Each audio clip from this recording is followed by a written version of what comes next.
Sir, bali tingin dyan ko eh.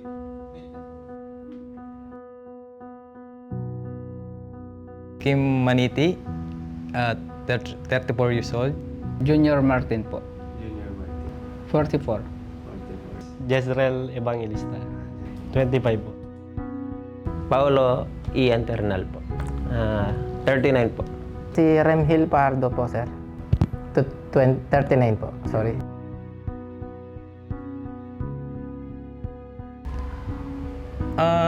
Truck driver, sir, at challenging siya. And marami kang napupuntang ibang lugar. Parang ano siya, travel na rin siya. And magandang experience din pag nasa field ka. Masaya. Kasi yun talaga yung habit ko, yun talaga yung nasa puso kong pagmamaniho. Yun ang ano ko talaga kung yun talaga yung gusto kong hanap buhay, magiging truck driver. Sa araw-araw, sir. Ay, sir, pagpasok sa trabaho, sir, yan. Check ko yung mga truck, sir. Tapos, titingnan yung mga logis niya, sir. Baga, sir, ano lang, umasa doon, maintenance. Siyempre, kailangan na matulog muna ng sapat para kung babiyahe ka man doon, meron kang lakas na pagpunta doon. Hiniwasan ko na rin uminom, sir, magpuyat. Hindi ka na uminom na. Hindi na, sir. Ayoko nagmamaneho ng may hangover ka. Ang hirap kasi ng mainit sa truck, lalo na kung walang aircon. Ano po, doon sa pag-iingat ko sa pagmamaneho, tapos yung magalang po sa mga empleyado pasahero na sumasakay po sa amin. Tapos yun, yung magaling ako sa pag-pick up ng pasahero talaga. Yung ano, sir, sa pagdadrive. Tsaka yung pangalawa ko, sir, sa welder ko, sir. Sa maintenance. Sir.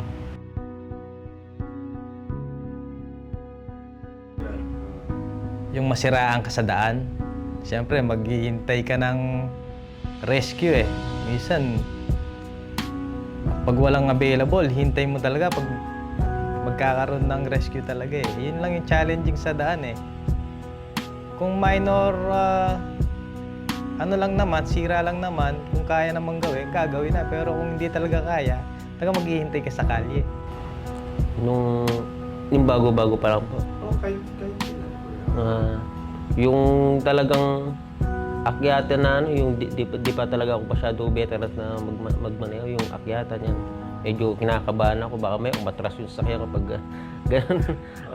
Hanggang sa makakasanayan mo na rin. Ganyan. Katulad po ng minamadali ka, at marami po yung drop na delivery, lalo na sa parting masikip na walang rampa yung daan, tsaka yung umaatras, sir. Inspirasyon ko yung anak ko, asawa, pamilya ko. Kaya ako nagsusumikap na magtrabaho. Family ko, siyempre. Yung mga anak ko na gusto ko kasi mapatapos sila lahat ng pag-aaral eh. Sa kami, bigay ko po yung yung pangangailangan nila. Ilan yung anak mo? Kunti lang, 7. 7? Joke. Yung anak ko, sir. Susumikap. Anak ko, sir, tsaka yung pamilya ko. May anak ka na, oy! Ilan yung anak mo? Saludo. Isa pala, sir. Ilan taon na yung anak mo? Ano pa lang, sir, bata pa lang.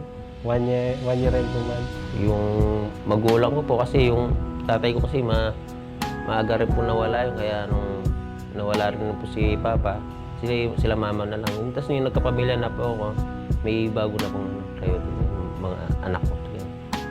Siyempre po, sir, yung misis ko, tsaka yung isa kong anak na babae. Ilan taon na yung anak mo? 7 years old na po siya, sir.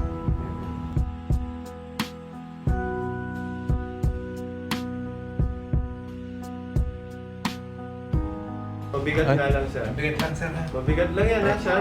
Sir, bibigyan ka namin ng 5,000 worth of Pampanga's Best Products po. Na-surprise ka ba, sir?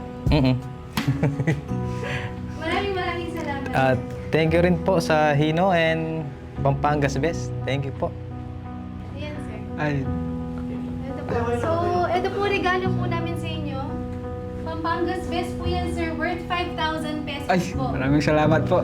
Ay, maraming salamat po sa Pampangas Best saka sa Hino po. Maraming tulong po sa pamilya. Opo. Tulog to, sir.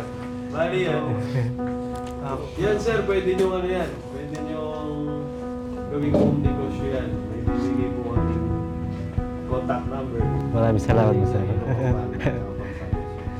Thank you, sir. Ayan, sir. Ito po.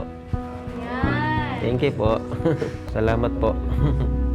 Ayun, kuya. Bigyan din natin ng jaran. Pwede. Pampangas Best. Ay. Galing sa Pampangas Best. Thank you po, sir. Thank you po. Salamat po. Ito po, sir, yung product. Worth 5K yan, sir. Oh, talaga po. Sige po. Maraming salamat din po, sir. Sa